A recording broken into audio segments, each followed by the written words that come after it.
Guys నా పేరు రాహుల్, మీరు చూస్తున్నారు Rahul sports channel. So guys ఈరోజు అయితే మనం పీకేఎల్ సీజన్ 11 ఒక అన్ని స్క్వాడ్ అనాలిసిస్ సిరీస్ అయితే కంటిన్యూ అయితే చేయబోతున్నాం ఫ్రెండ్స్.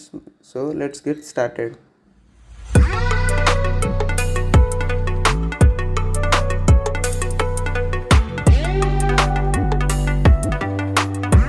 సో గైస్ ఈరోజు వీడియోలో అయితే మనం సీజన్ 7 ఛాంపియన్స్ సీజన్ 8 ఛాంపియన్స్ అయిన దబాంగ్ ఢిల్లీ గురించి అయితే మాట్లాడుకోబోతున్నాం.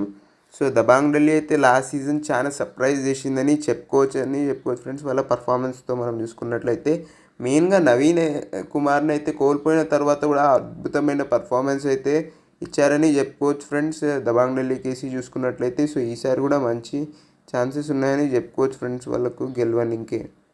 ప్లస్ మెయిన్ వాళ్ళకి ఆషు మలిక్ చాలా మంచిగా రాణించాడని చెప్పుకోవచ్చు ఫ్రెండ్స్ మనం ఇక్కడ చూసుకున్నట్లయితే. ఎందుకంటే ఆషు మలిక్ తన భుజాల మీద అయితే టీంని అయితే నడిపించాడని చెప్పుకోవచ్చు ఫ్రెండ్స్. లాస్ట్ సీజన్గా అద్భుతంగా ది బెస్ట్ ట్రేడర్ అవార్డు కూడా అయితే వచ్చిందని చెప్పుకోవచ్చు ఫ్రెండ్స్. ఒక బ్రిలియంట్ యాసెట్లు అయితే మారిపోయాడని చెప్పుకోవచ్చు ఫ్రెండ్స్ ఆషు మలిక్ చూసుకున్నట్లయితే. సో ఈసారి కూడా అతని మీద అయితే భారం అయితే ఉంటుంది ఫ్రెండ్స్. కానీ సపోర్ట్ చేయడానికి one of the best traders ఉన్నారని చెప్పుకోవచ్చు ఫ్రెండ్స్. ఈసారి నవీన్ కుమార్ అయితే మళ్ళీ తిరిగి ఫామ్ అందుకోవాలని కోరుకుంటారు ఫ్రెండ్స్ వాళ్ళైతే. సో ఎక్కడైతే వదిలిపెట్టాడో లాస్ట్ సీజన్ అక్కడ నుంచే కంటిన్యూ చేయాలని. ఎందుకంటే నవీన్ కుమార్ తెలిసిందే కదా ఫ్రెండ్స్ మనకు దబాంగ్ ఢిల్లీ సూపర్ స్టార్ అని. ఎప్పుడైతే నవీన్ కుమార్ వచ్చాడో వాళ్ళ రాతే మారిపోయింది. మరియు సిద్ధార్థ్ దేశాయిని కూడా కొనుక్కున్నారు ఫ్రెండ్స్ జస్ట్ 26 lakhsతో. ఇది కూడా ఒక సూపర్ బై అని చెప్పుకోవచ్చు ఫ్రెండ్స్. ఎందుకంటే one of the strongest raiding trials అయితే ఉన్నాయని చెప్పుకోవచ్చు ఫ్రెండ్స్ దబాంగ్ ఢిల్లీ దగ్గర చూసుకున్నట్లేదు.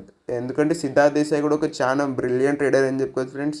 ఒక సమయంలో అయితే మొత్తం మెయిన్ రైడర్గా కూడా అయితే ఆడాడు ఫ్రెండ్స్. కానీ ఇప్పుడు అది సపోర్ట్ రైడర్గా అయితే ఆడేటట్లయితే ఉన్నాడు ఫ్రెండ్స్ ఈ టీంలో మనం చూసుకున్నట్లయితే. సో ఢిల్లీకి ఏమైనా కన్సర్న్స్ ఉన్నాయంటే అది కొంచెం డిఫెన్స్లో అయితే ఉండొచ్చు ఫ్రెండ్స్. ఎందుకంటే లాస్ట్ ఇయర్ కూడా డిఫెన్స్ అంతకే బాగా పర్ఫామ్ చేసిందని చెప్పుకోవచ్చు ఫ్రెండ్స్. ఒక యోగేష్ అయితే అద్భుతంగా పర్ఫామ్ చేశాడని చెప్పుకోవచ్చు ఫ్రెండ్స్ మనం ఇక్కడ చూసుకున్నట్లయితే రైట్ కార్నర్ డిఫెండర్. మరి వాళ్ళు విశాల్ భరద్వాజ్ని అయితే ఇదైతే చేసుకోలేదు ఫ్రెండ్స్ రిటైన్. అదైతే నాకు అర్థం కాలేదు. సో విశాల్ని అయితే ఇది చేసుకునేది ఉండే ఫ్రెండ్స్ రిటైన్. సో అది ఎందుకు చేయలేదు మనం చూసుకుందాం. మరియు స్టార్టింగ్ 7 విషయానికి వస్తే సో మేము స్క్రీన్ ముందు ఉంది కదా ఫ్రెండ్స్ అదే ఉండొచ్చు. సిద్ధార్థ్ దేశాయ్ సెంటర్లో, గౌరవ్ చిల్లర్, విక్రాంత్ కవర్స్లో, ఆషు మలిక్, నవీన్ కుమార్ మిగతా రైడర్స్ మరియు యోగేష్ అండ్ ఆశీష్ అయితే కార్నర్స్ అయితే చూసుకుంటారని చెప్పుకోవచ్చు ఫ్రెండ్స్. ఒక సాలిడ్ స్టార్టింగ్ 7 అని చెప్పుకోవచ్చు ఫ్రెండ్స్. రేటింగ్ విషయానికి వస్తే ఈజీలీ 8 out of 10 అయితే ఇవ్వచ్చు ఫ్రెండ్స్ దబాంగ్ ఢిల్లీ కేసీకి. ఒకవేళ వాళ్ళ డిఫెన్స్ డీసెంట్గా ఉంటే మాత్రం ఈజీగా 9 out of 10 టీం అయితే ఉందని చెప్పుకోవచ్చు ఫ్రెండ్స్ దబాంగ్ ఢిల్లీ దగ్గర చూసుకున్నట్లయితే. సో మీరేమనుకుంటున్నారో కింద కామెంట్స్లో తెలియజేయండి. మీకు కనుక వీడియో నచ్చినట్లయితే లైక్ చేయండి, షేర్ చేయండి, మరియు నా ఛానల్కి సబ్స్క్రైబ్ చేసుకోండి. Thank you.